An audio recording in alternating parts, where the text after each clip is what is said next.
Hi, I'm Larrick Ebanks. I'm a singer-songwriter, and I've recently come out of hospital, 11 months in hospital, about 7 months ago, due to pneumonia. But the doctors termed it COVID pneumonia.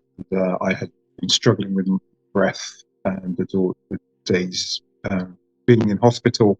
And a friend called an ambulance for me, said I couldn't breathe when I was at home in my apartment, and the ambulance got to the hospital.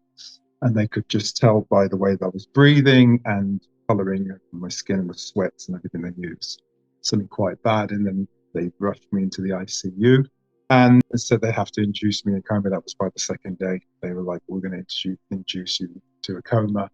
And what I heard, days and messaging family and friends, ended up being 3 months. During the 3 months in the coma, I had my near-death experience. I just remember waking up, going to sleep that night and waking up to a whole new reality in a room and being tested, basically. The first thing that I was told was, this is an endurance test and you have to make your way back to planet Earth. Immediately, I knew that I had shifted my consciousness and my focus was in what felt like, and now I've learned, is other dimensions and then other realities. And I was given so many tests, endurance tests, and one was that I had to figure out why I was in this room with other people with this script. And what was happening was I just kept going to sleep and waking up in the same room. And it was a little bit like Groundhog Day. And I just wanted to wake up in my own apartment. So I was slightly frustrated. And this was like the beginning of the journey and all the adventures in my experiences. And then I was asked, I had to figure out why I was in this particular place. Somehow I just figured it out. So I came for an audition, right? And they were like, yes. And then I immediately shifted to another experience and another reality with more tests. There were so many interactions going on. And fast forwarding a little bit, because I've been out of hospital now 6 months, it's been 6 months, and it's beginning to make a lot of sense to me what I was experiencing, because there was a lot of discomfort for me from the experiences.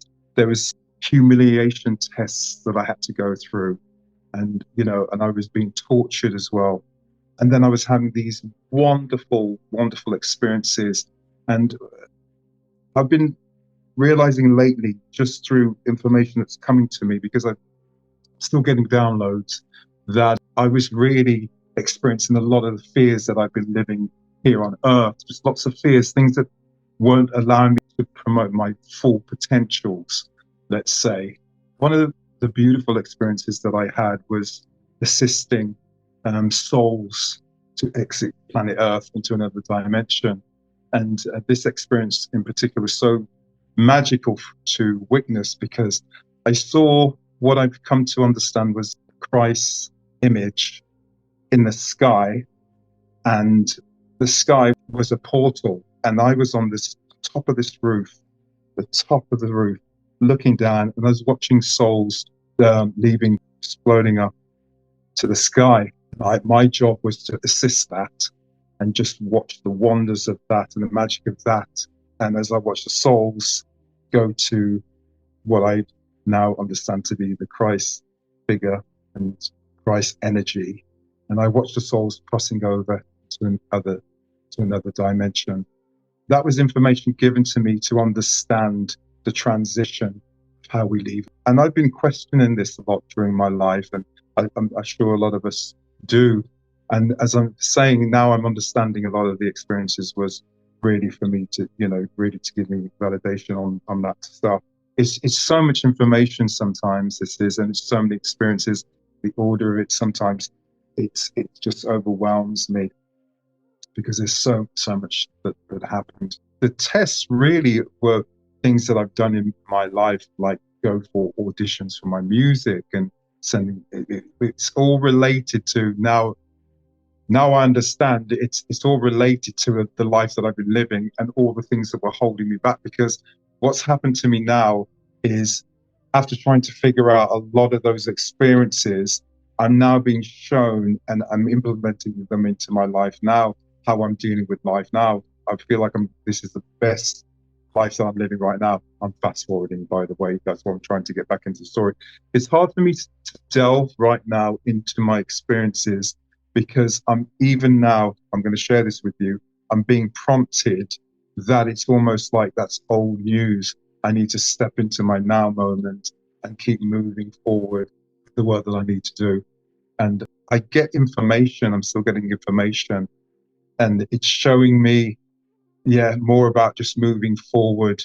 And my reluctancy sometimes with this whole idea of interviews is because it's not about regurgitating, it is about moving forward with information and in the doing, because I'm here to uplift humanity and I don't need to spend too much time in this stuff. And it's my resistance that's getting in the way of the telling of my experience. So my upbringing was in the church, early age, Christian upbringing. I think it was up until the age of 9, something like that. We had to go every Sunday. But over the years, don't have a religion and don't really buy into religion. I say that I'm more spiritual. I use the term spiritual. I'm very open to loving kindness, and that can show up in many ways. Some through all teachings. So a bit of everything. Buddhism is definitely something that I shine to more in some of its teachings, but I don't even say I'm a Buddhist. Christ showing up for me makes a lot of sense that it's another teacher. And I do believe a lot of teachers have been here on earth to teach us of our higher selves and that exists, and we're all part of the divine. And that teaching is all over the world through different types of religion, through spiritual teachings. So I think we've all come to the conclusion that there is something more than this physical body.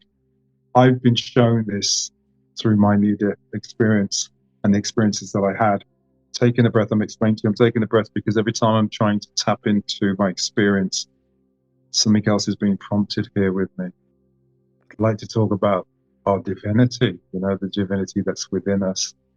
That's this time here on planet Earth. It's so crucial that we start remembering that divinity, start acting from that space to understand that life goes on and on. There is no death, as I was told and shown. There is no death. There's only life after life after life after life. That's what I was hearing until there is none. And then they laughed when they told me that. They laughed simply because there is no death. I'd say my guides, I've come to understand it was my guides who were guiding me through all of my experiences. The experience I need to express here, somehow I'm seeing, there's so much information and there were so many experiences, the ordering of them. How do I fast forward to the end right now, talk it from the end of coming back to Earth and how I came back? Because I was in a tug of war. I was in a tug of war how I got back. I had people who loved me, cared about me on planet Earth, praying for me to come back. Doctors calling in my family saying, I'm not going to survive. He has 10% chance of living. All this is happening. And here I am having all these amazing and not so amazing experiences, right? And I've got the divine calling me because I did cross over, and then I felt the power of my family, and then I felt these, what they termed, when I say they, my guides were terming it as low energy, low frequency beings trying to pull me into a dimension of low frequency to torture me. And I did go into the dimension and I was tortured, and these low frequency beings were kind of showing up as I was traveling through all the other dimensions. But then I was shown and told that they weren't able to reach a certain dimension, a higher dimension, because of their low frequency. So if I was floating through dimensions below 4, they could always kind of find me in those dimensions, which they did. And I was raising my frequency. So the point throughout all of my experiences was about raising frequency, raising my vibration, and tapping into my highest vibration, to experience what it feels like to be in that space and operate from there. So then eventually with these low energy beings, I was in and out of their dimension because I was being pulled by that force. Eventually, I was shown the head of these beings kind of came out the room. I was on this table and they were torturing me. But the head and the main person who was instigating and giving the orders came out the room. And I remember lying there on what was like a bed and asking the other beings, why are you torturing me? What is this? Just so painful for me. And they said to me, we're not really trying to hurt you. We want your light. We're trying to raise our frequency also. And you're carrying a lot of light. And that's why it is. It's not that we don't love you, we don't like you, but our way of, dealing with this is how we operate. So it kind of shown me more of being compassionate. So it was promoting compassion, more compassion within me, but also that I was being in this really not so good situation and being able to find forgiveness and have compassion, which I found in that particular experience. The head of this group of beings came back in the room and overheard and was angry with having to admit his own light. And at the same time, there was a knowing telepathically. This was a talking situation, but he let me know telepathically that he did actually care. And it was just, he had kind of failed in life to a degree. And that's how he knew how to act and be. But he was understanding that wasn't the essence of who he was. So that's part of what I've been learning more and more and more. And what I'm being shown and told is if we all act from our divine space, because every single one of us is divine and is part of the divine, if we can tap back into that knowing, we can come back in a way and raise the frequency of humanity, because that's what I've been told all the time. It's what we need to do collectively. We need to tap into our divine. We need to mirror the divine in each other again, as a reminder, because we've been so conditioned with so many belief systems that work against our innate nature. And if we get back to the garden, if we can just get back to that space where we play again with that curiosity and that fresh approach, with that loving connection with it, with everything, we can make the shift. I think what humanity doesn't understand is the power that is within us, like that power that resides in every single one of us.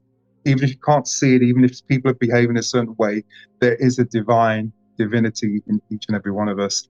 And I loved one of the experiences that I had where it was part of my life review. Actually, I had half of my life review, and that was such an experience for me because of it was so much of it, and it makes me laugh because I was just completely myself. Can you imagine being in a dimension where you're just completely yourself? Like you, and it's because before I completely crossed over, I was hovering between Earth and different dimensions. And the more I was raising my frequency, the more I'd let go of my earthly concerns. And during my life review, it was quite magical. They pulled up an image of me where my father had bought me like a wizard's hat, and they were just reminding me of the magic that's within me. Remember the magic that's within you. Because out of all my experiences and the fears that I was having through some of these experiences, and some of the most magical experiences, it was about remembering who I am, remembering the magic that's within me. Yeah, I just remembered, they showed me the image of me. I think I was about 7, with my wizard's hat on, my father giving it to me. And they were reminding me in that moment, I was so aligned and so unconditioned that everything that I was imagining and doing in that moment is who I truly am. We have that magic. We create anything that we want. That is how we get there. They were suggesting as well. They were suggesting that through our consciousness and awareness, we manifest this life, obviously through a human body, but it's through our consciousness and awareness that we do that, and frequency. That was a magical moment to realize that. So I was constantly reminded of the magic that resides within me.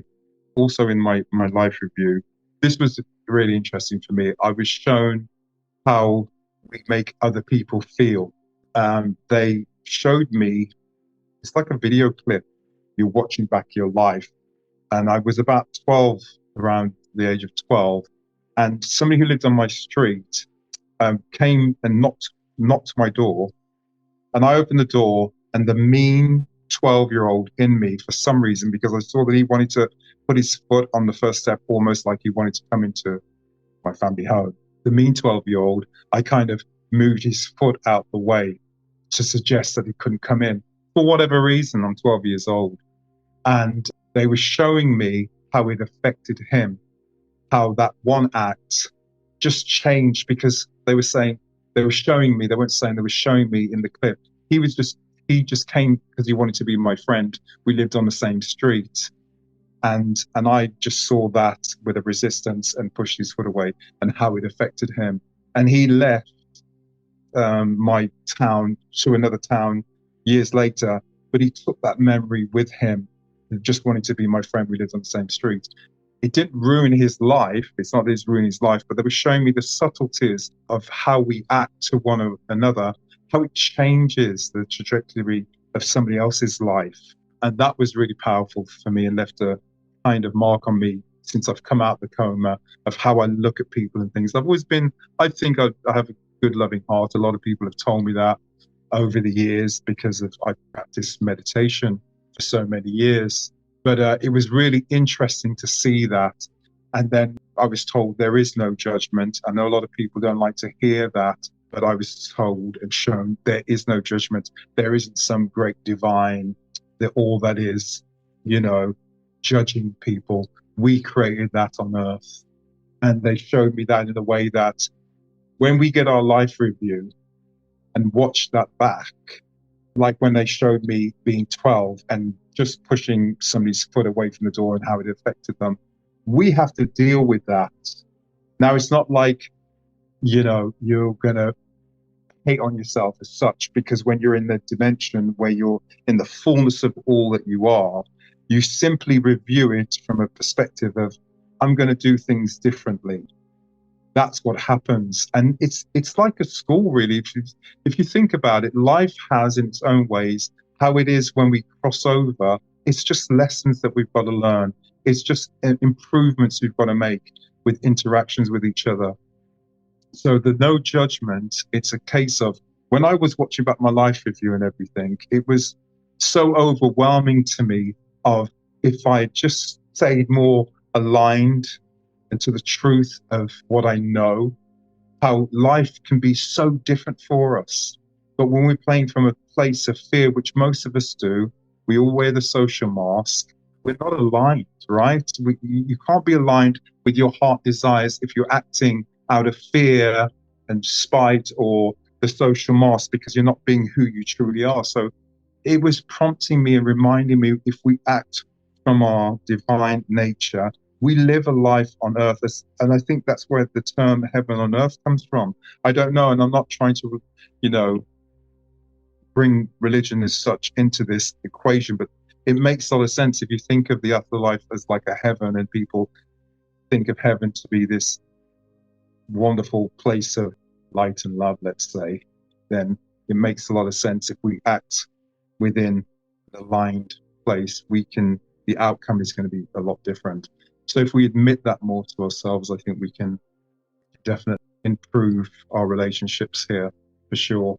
A place I'm going to jump to is, I remember the real realization when I was in the coma that something was critically wrong. And I think it coincides with what I've heard from doctors, where my eyes dilated. They thought my brain was hemorrhaging. There was a lot going on for the and some family members to witness at this time. But I was really struggling in the experiences, some of the experiences I was having. I was really struggling in so many ways. And there was coming at the point where I just wanted to cross over. I did eventually cross over, but I remember a point in the experience that I was having, and I was just asking this divine light to take me across, because I could feel and I could sense the physical body pain at that point. I could sense it. And then I could smell this divine wellness and this glorious, wonderful light that is indescribable, that was coming to cross me over into this other dimension. And I just remember that moment. And I just remember this struggle that was going on between the two worlds, let's say. And at the same time, I was aware that so many people wanted me to be here. And then I was feeling the need that I had something great to bring back with me to do and help.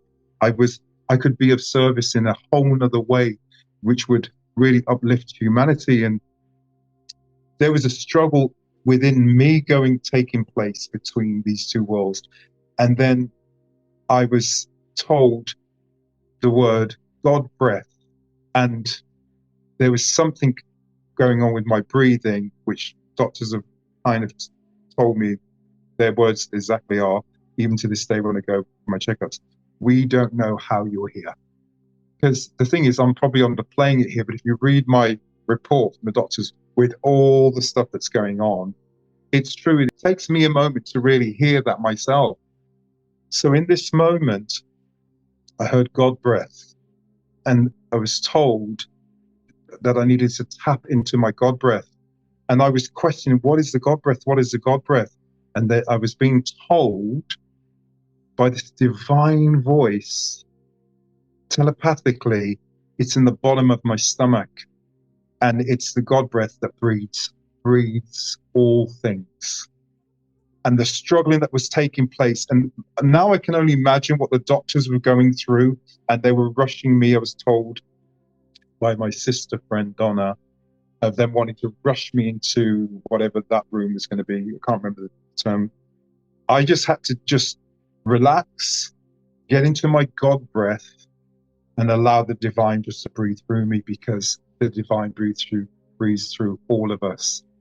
And I just remember this moment and this understanding, and then I just completely surrendered to that. And hearing that term, God breath, I never heard it before. And I just allowed it and trusted that. And I went with that knowing, because here I am struggling in my consciousness and what was going on with me physically, and in this kind of divine state at the same time, all these things happening all at once. Because that's the other thing, is when you're in this place, you're a part of everything. Like everything is happening all at once. It's something I still can't explain. Like, to be in everything all at once, like that's kind of how I'm suggesting being kind of in this wonderful dimension, crossing over to that and being pulled into the earthly plane and being pulled in other places, but being a part of everything, being part of the whole, you know. And that was something magical for me. And it's something that really lives with me. And I use to this day, this deep belly breath that I do now, and knowing it to be the God breath is something just wonderful to have experienced, and to now fully understand what that is.